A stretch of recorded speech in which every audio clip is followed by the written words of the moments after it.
Welcome back, learner. So today we are talking about what is basically a holy grail in software development. Yeah, the old compliance is code dream. Exactly. For years, the tech industry has been chasing this beautiful concept. I mean, the promise was that it would completely end that miserable, coffee-fueled audit scramble. Right, the one where everyone runs around for weeks trying to prove they are secure. Yeah, that exact fire drill. The idea was simple, bake your security controls directly into your continuous integration pipeline, automate the evidence collection, and suddenly, compliance isn't something you prepare for anymore. It's just something you run. Right. And to be fair to those early efforts, the industry saw this as a massive operational shift. Security was supposed to become this continuous background process. Right. And in many organizations, it partially worked. I mean, the automation ran. Partially being the operative word there. Yeah. Because we essentially just traded one set of problems for an entirely new, incredibly noisy set of problems. Okay. Let's unpack this. Let's do it. Today, we are diving into a stack of sources that break down a massive strategic shift happening right now. We are looking at how AI is fundamentally transforming compliance as code, specifically within ISO 27001 DevSecOps models. Which is a heavy topic, but so critical right now. It really is. So, learner, whether you are prepping for a boardroom meeting, engineering a software pipeline, or you are just fiercely curious about where artificial intelligence is taking enterprise security, this deep dive is for you. Absolutely. Our mission today is to figure out why the tech world is moving away from just checking boxes to building highly intelligent, context-aware assurance systems. Right. And to understand that shift, we really have to look at the fundamental flaw in that first wave of compliance as code. The noisiness. Exactly. The initial model was incredibly deterministic. It relied almost entirely on static rules, predefined thresholds, and, simple pass or fail gates. So like fail the software build if the vulnerability score is greater than 7. Exactly. It functions exactly like a digitized checklist. Meaning it basically just optimizes for proving that a control simply executed. The tool ran. Therefore, we must be compliant. Right. It perfectly answers the question, did the tool run? But it spectacularly fails to answer the much more important question, which is the control actually operating effectively in our current living, breathing environment? Oh, wow. Yeah, those are two very different questions. Completely different. AI forces us to look beyond just the execution of a tool. It demands proof that the control meaningfully reduced risk and that a team can actually explain and defend that conclusion to an auditor. I like to think of that first deterministic wave of compliance like a basic home security system that just beeps loudly every single time a door or window opens. That's a great way to look at it. Right. Because it is technically doing its job. The sensor ran. But it is incredibly noisy and it completely lacks context. Right. It doesn't know if the person opening the door is the homeowner returning from the grocery store or, a stranger trying to break in at 3 a.m. It just beeps. But AI, on the other hand, is like upgrading to a smart system. It uses runtime context to know who is at the door, what time it is, and whether it should just quietly log the event or trigger a massive alarm. The smart alarm analogy is spot on. But let's take it a step further. This alarm doesn't just know who is at the door. It actively learns their schedule and their behavior over time. Oh, I see. Yeah, because in DevSecOps, risk isn't just a policy written in a static document. Risk lives in that runtime context. It lives in exploitable data paths, in the slow drift of user entitlements over time, and in deployment behaviors. So deterministic systems, your basic alarm only detect issues after they already exist. They beep because the door is already open. Exactly. Whereas AI can actually spot leading indicators of control failure before the breach even happens. So instead of waiting for the database to be publicly exposed, we are looking for the behavioral tremors before the earthquake. That's beautifully put, yeah. I imagine that means tracking anomalies that static rules just ignore, like if an engineering team suddenly spikes in their policy overrides, or if deployment patterns shift wildly across the fleet. Spot on. The AI monitors the telemetry of the entire pipeline. It looks at anomalous access to CI/CD tokens, those digital keys that allow code to automatically deploy. Right, the keys to the kingdom. Exactly. If a developer normally uses those keys during business hours from an office IP, and suddenly they're invoked at midnight from an unrecognized cloud server. That's a huge red flag. Right. The AI flags the process breaking down right there. By spotting these early tremors, teams can intervene before a simple misconfiguration turns into an exposed database. Or before a messy process turns into a formal audit finding. I mean, the business value here is massive. We're talking about faster audits with significantly less manual burden on your engineering and risk teams. Which translates to fewer fire drills, right? Hmm. Less context switching for developers who really just want to write code. Yeah, and much stronger trust when you're selling to enterprise buyers. Yeah. Buyers today want absolute proof that your security actually works, not just some boilerplate static policy statement. Exactly. The whole organization shifts from episodic evidence gathering to continuous predictive risk management. Okay, so the sources actually break this transformation down into specific themes based on the ISO 271 standard, right? They do, yeah. And vulnerability management is the first major operational capability that gets an upgrade, which makes total sense given how much of a pain point it is. Oh, it is a massive headache. Most vulnerability pipelines seem to fail socially long before they fail technically. What do you mean by socially? Well, they just generate an avalanche of noise. You run a scanner, it spits out 100 high-severity alerts based on a static CVSS score, right? Right, which is just the standard 1 to 10 rating system for how bad a flaw is. Exactly. And the engineering team just gets completely numb to the dashboard. Remediation becomes this performative compliance exercise where you're just playing whack-a-mole with alerts to keep the auditor happy, rather than actually reducing risk. Right, you're just patching to make the red lights turn green. But AI attacks that exact problem by shifting the focus from static noise to actual exploitability. Okay, how so? It analyzes the runtime context of the application.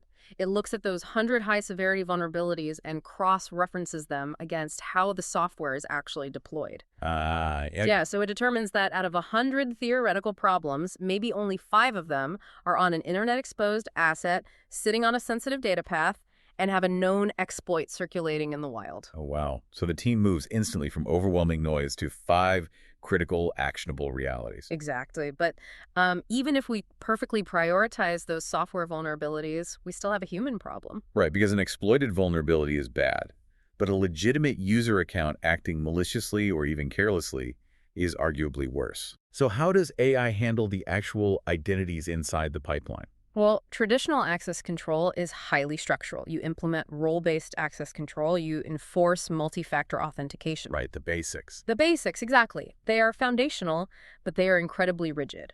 A person gets hired, they get a role, they get their access. Yeah. But over time, as people change teams or take on new temporary projects, they accumulate overlapping permissions.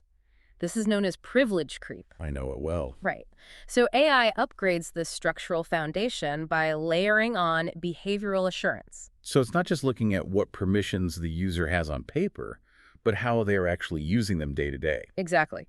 It establishes a baseline of normal access patterns. So if a developer with valid credentials suddenly clones a massive sensitive code repository at 2 a.m. from a new geographic location. Using like some anomalous sequence of approvals or something. Yes, the AI spots it immediately. The static rules weren't broken. The user had the right role. But the behavior is objectively wrong based on historical context. Which makes total sense for tracking the identities that write the code.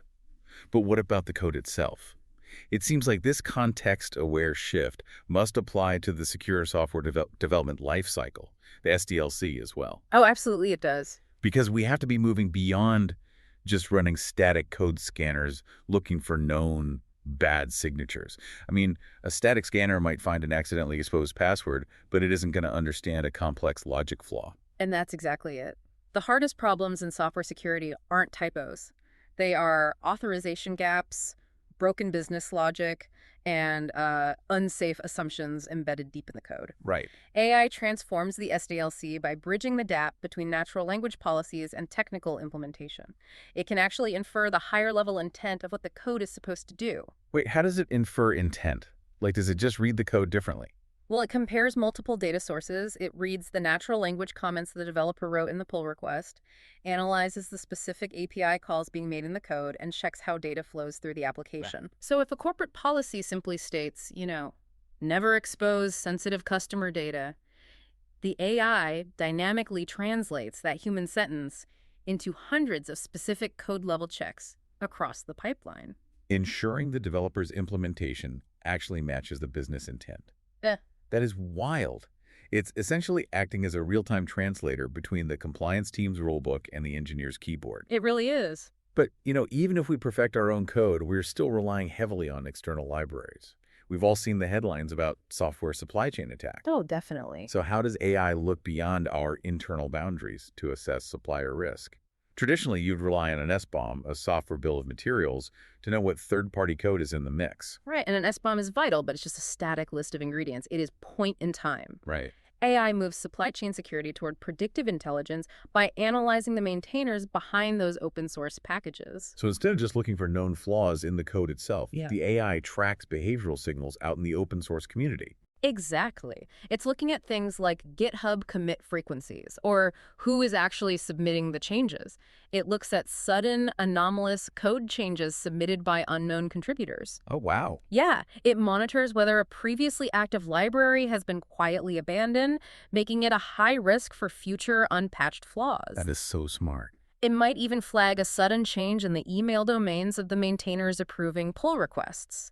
It basically provides a weather forecast for your third-party dependencies, warning you before a storm hits. Here's where it gets really interesting, though. Let me push back on this entire system for a second. Go for it. Everything we just unpacked, prioritizing the right alerts, catching behavioral anomalies, predicting supply chain risks, it all sounds like an absolute superpower. Yeah. But the source material takes a very sharp turn here. It does. It gets into the risks. Right. We have to confront an uncomfortable truth. What happens when the AI gets it wrong?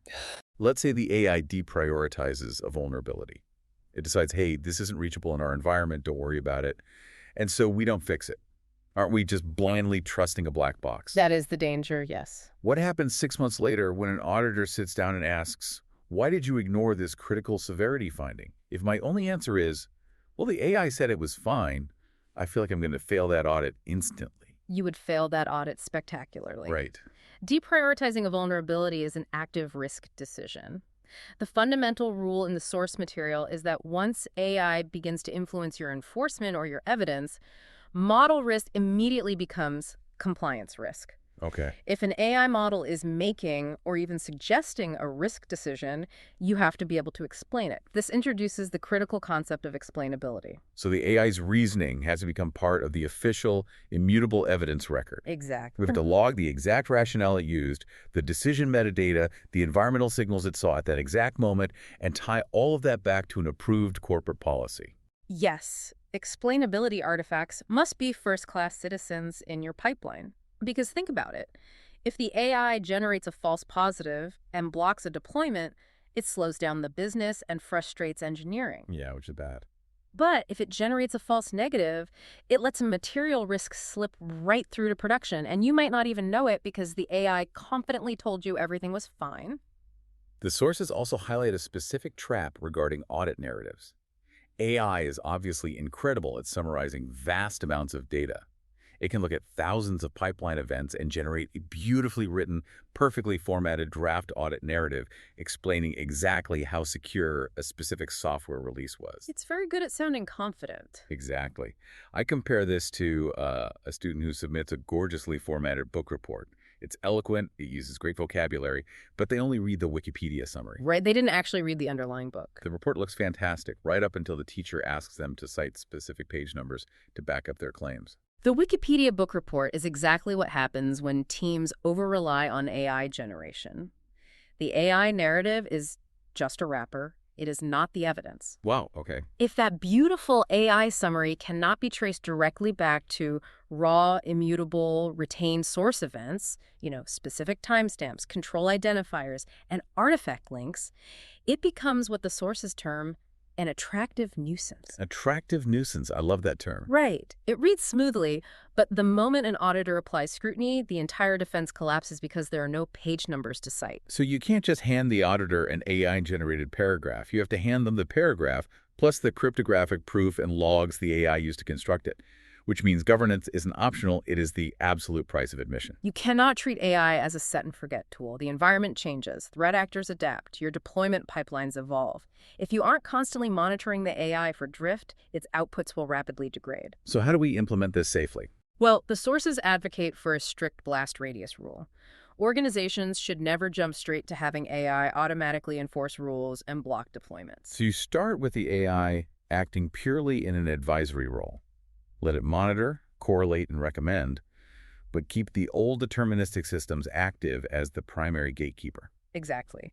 You test the new smart alarm while keeping the old alarm active. You run them in parallel and measure how often the AI is right or wrong. That makes a lot of sense. Only when you have proven its performance in a narrow, contained area do you allow it to start making partial enforcing decisions, like auto-gating a specific low-risk pipeline. So you design the system so that when the AI inevitably makes a mistake, the impact is small, isolated, and totally explainable. Precisely. Okay, so knowing the massive risks, the false positives, the black box problem, the hallucinated audit evidence, how does a company actually build this capability without completely breaking their delivery pipeline or failing their next compliance audit? It takes structure.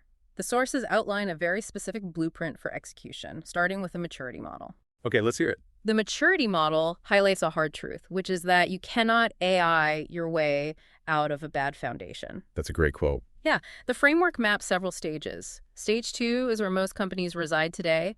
They have automated tools running in the pipeline, and they have raw logs proving the tools ran. Essentially, the check ran. We scan the code, here's the log, but that's just execution, not assurance. Right. So stage 3 must be where we actually prove the control worked. The sources call it controls and evidence mapped. Yes. And stage 3 requires absolute organizational discipline. You know exactly which corporate policy enforced a technical control.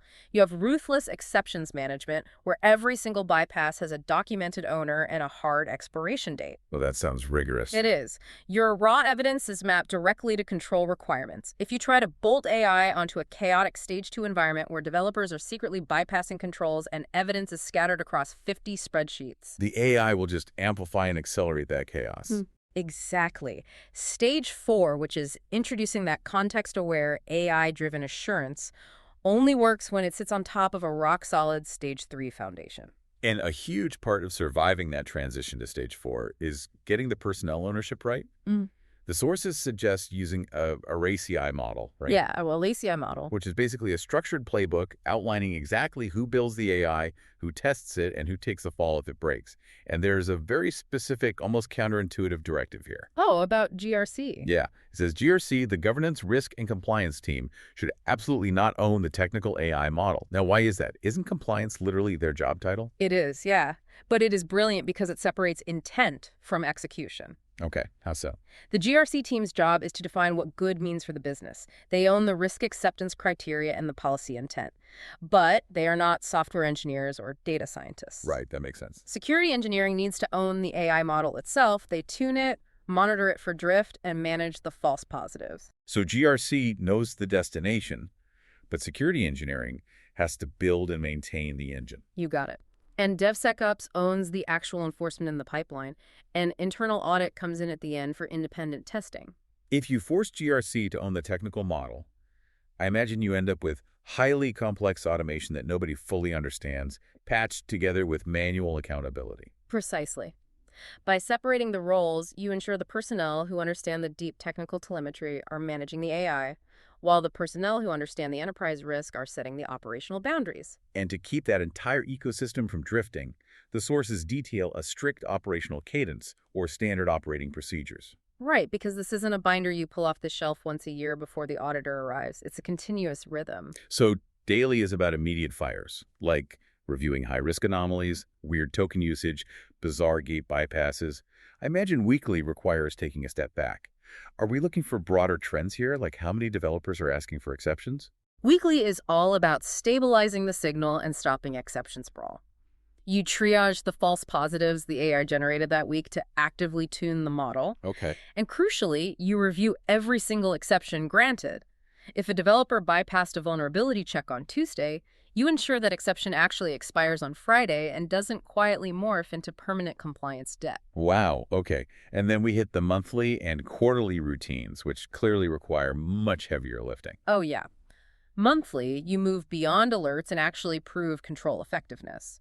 You sample the AI's autonomous decisions. Checking its work. Exactly. If the AI deprioritized 50 vulnerabilities last month, a human engineer manually reviews a random sample of 5 to ensure the AI's logic was sound and aligned perfectly with the GRC policy. Trust, but verify. And quarterly is the ultimate stress test, the auditor replay. The auditor replay. You take a sample of those beautifully written AI-generated audit narratives, and you force your internal team to reconstruct that exact storyline entirely from the raw, immutable artifact. Well, that's smart. Right. If they cannot reproduce the narrative without relying on the AI summary, you know your evidence chain is fundamentally broken. You fix it in-house before an external auditor discovers the gap.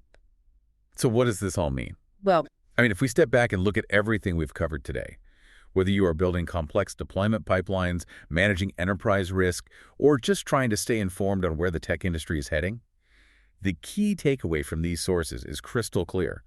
Automation does not equal assurance. it really doesn't. Just because a tool ran fast doesn't mean it actually reduced your risk. AI is an incredibly powerful force multiplier, but it is not a magical shortcut around disciplined engineering. It actually demands better engineering. Right.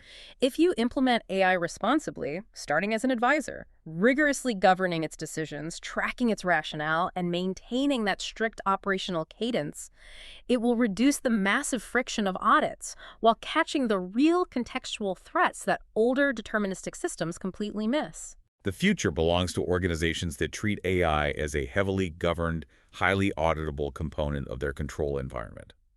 Critical thinking remains the most important tool in the pipeline. Which leaves me with one final thought to mull over, kind of tying back to our smart home security analogy. Okay, let's hear it. The sources make it undeniably clear that we have to constantly audit, sample, and validate the AI's decisions to ensure it isn't hallucinating evidence.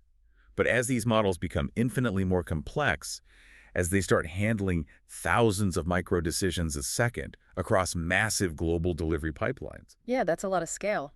will human internal audit teams even be able to keep up with the sampling? Or are we inevitably heading toward a future where we have to build entirely separate independent AIs whose sole purpose in life is just to audit, interrogate, and double-check our compliance AIs? Wow, who audits the smart alarm? Exactly. Who audits the smart alarm? It is definitely something to think about. Thank you so much for joining us on this Deep Dive Learner. Keep questioning the defaults, keep exploring, and we'll catch you next time.